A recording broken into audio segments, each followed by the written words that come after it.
Alright, so we're going to take a look at this unique entertainment video titled Brendan Schaub and David Lucas go off on people criticizing the Rogan sphere comedians. And who better to hear from than these two talk about the Rogan sphere? Let's see what we got.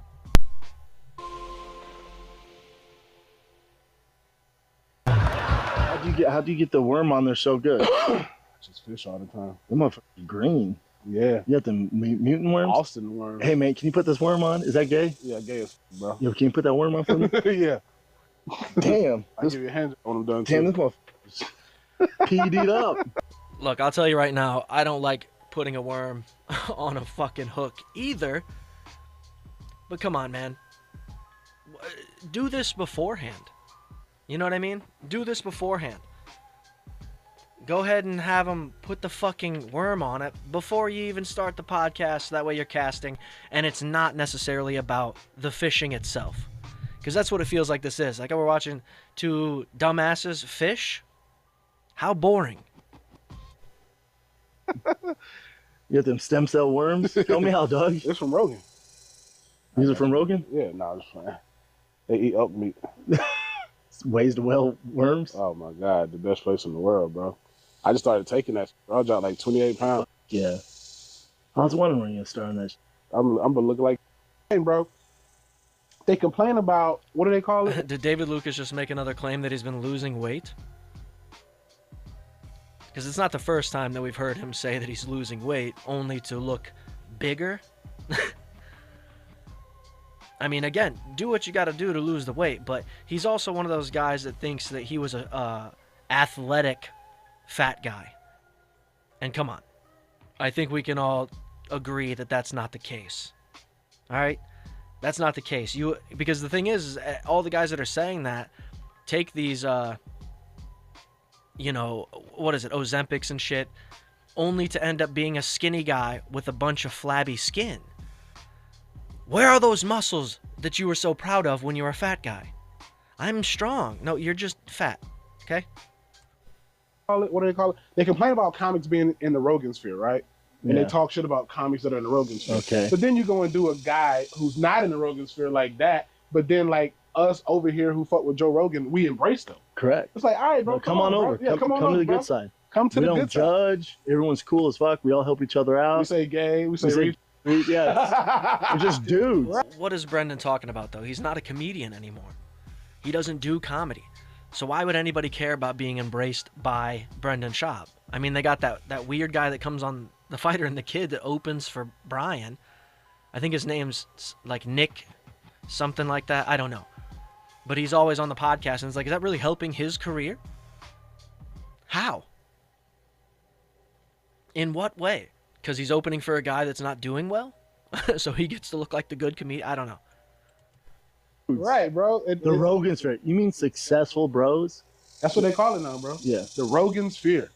And it's like, how can you sit here and chastise a guy who created a platform to put his guys on? I don't. But what else are they gonna do? I mean, it's kind of easy when he's putting on the guys that aren't good at what they do. Like that's social media in 2026. Yeah, like what else they gonna do? What else they gonna do? There's nothing else You for think them it's to just gonna be positive complain comments? Yeah. And they're not hating because everybody's doing bad. They're hating because they're doing that. Yes.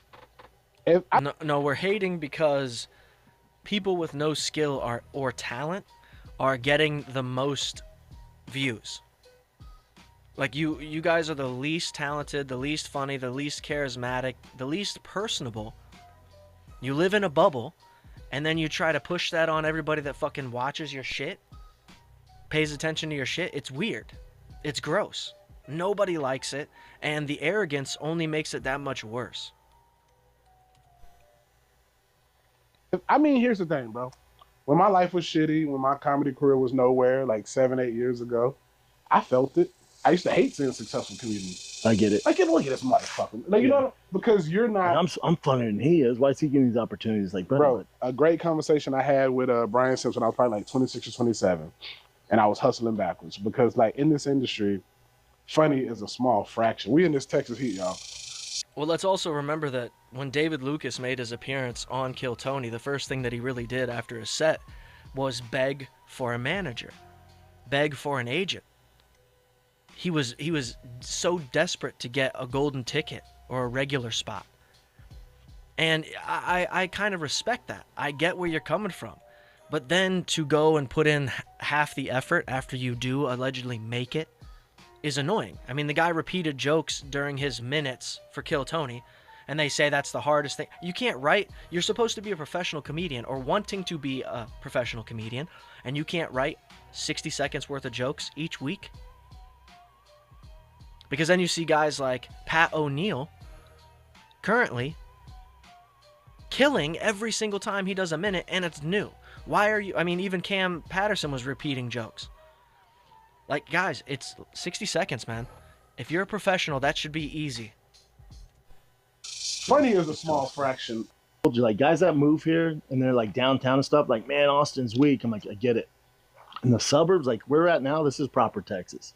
Suburbs, land, good people, fishing, lake life. It's dope. Barbecue. Barbecue. It's dope.